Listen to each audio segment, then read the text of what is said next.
Depuis plusieurs années, notre ville, comme beaucoup d'autres en France, fait face à un phénomène préoccupant, le développement rapide de la périphérie au détriment du centre-ville. Un sujet que notre groupe a évoqué maintes fois. Récemment, lors d'un communiqué de presse, vous avez défendu, votre majorité municipale a défendu votre politique cœur de ville par le prisme du commerce. En clair, les difficultés rencontrées de certains commerces dans le cœur de ville ne seraient pas du ressort de votre politique, mais uniquement d'un contexte national peu favorisant pour certaines activités et des difficultés structurelles de certaines enseignes. Vous indiquez également, je cite, que la municipalité ne peut pas décider de l'installation de telle activité ou empêcher une reprise de bail entre des entreprises privées. Si certaines activités ont le vent en poupe et s'installent en nombre comme la restauration rapide, c'est aussi la réponse à une demande et à une attente d'une partie de la population. Fin de la citation. Vous indiquez également que la mairie n'a pas la main pour décider des enseignes qui s'installent en périphérie. Par ce temps de parole, nous souhaitons nuancer ces propos. Car oui, jamais la périphérie ne se sera autant développée que durant votre mandat. Si sur certains projets, il est vrai, vous avez en effet une marge de manœuvre limitée, voire inexistante, nous ne pouvons constater que vous avez fait preuve d'une volonté politique pour que le développement en périphérie se fasse. Alors même, par exemple, que Vitré bat des records en termes de mètres carrés dédiés aux grandes surfaces, vous avez voté à la commission départementale l'agrandissement de l'Hyper-U. Alors même que nous savons que pour des questions de santé publique, le développement de fast-food est mauvais pour notre santé, l'arrivée de la chaîne comme Burger King vous a pas fait réagir, notamment sur la question de la santé.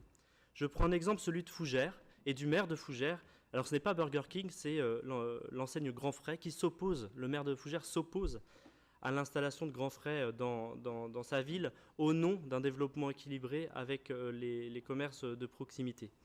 Vitré, par exemple, n'a pas été entendu sur ce sujet ou à aucun moment donné vous êtes opposé à un projet d'installation en périphérie. Troisième exemple, le déplacement du cinéma en périphérie, qui complexifie les mobilités et qui complexifie l'accessibilité à cet espace de culture censé être dédié pour toutes et tous. Ensuite, quatrième exemple, l'arrivée de restaurants près du cinéma, un projet que non seulement vous avez dit que vous n'aviez pas la main, mais vous l'avez soutenu puisque c'était un terrain appartenant à Vitré Communauté et nous avons eu un désaccord là-dessus. Croire que l'arrivée de restaurants en périphérie et autour d'un cinéma en périphérie n'aura aucun impact dans le centre-ville et semble-t-il une forme de naïveté en termes de projet politique. Toute cette tendance, nous semble-t-il, accentue la fragilité du cœur de ville. À cela s'ajoute la complexification des déplacements, l'expansion de la périphérie encourage l'usage de la voiture, congestionne les routes et éloigne encore davantage les habitants du centre.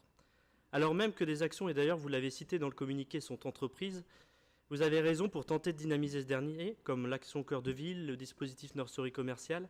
Nous pensons que ces projets périphériques annulent ces efforts, rendant inefficace cette politique. Une politique non pas du nini, mais du en même temps. Nos petits commerces sont les premiers touchés par cette fuite vers les zones périphériques où tout est centralisé. Grande surface, loisirs, restauration rapide. Jamais le centre-ville ne pourra concurrencer le cœur de ville en termes d'accessibilité. À chaque nouveau projet excentré, c'est un morceau de l'économie du centre qui se retrouve fragilisé. Il est encore temps, selon nous, de renverser la tendance, à condition de prendre des décisions cohérentes et ambitieuses.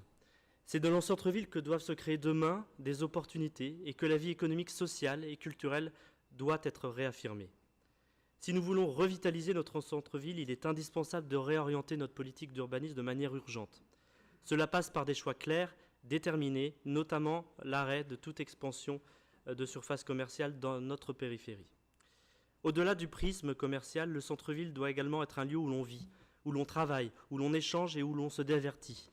Non plus seulement une zone de passage.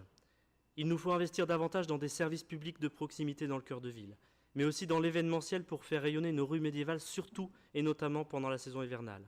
Des manifestations culturelles régulières en lien avec les associations locales, des événements thématiques pourraient être des leviers pour augmenter l'attractivité du cœur de ville. Il est également essentiel d'intégrer de nouvelles activités sociales et culturelles dans le tissu urbain du centre.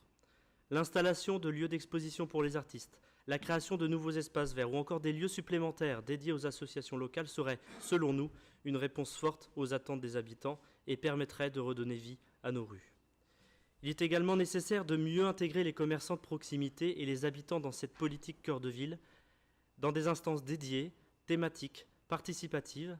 Les artisans, les restaurateurs et les autres commerçants sont les véritables poumons économiques de notre ville. La revitalisation passera par eux. Nous vous avons proposé à plusieurs reprises, par exemple, de commencer des commissions thématiques, par exemple l'animation hivernale, en associant les commerçants, notamment les habitants, dans une commission peut-être ad hoc.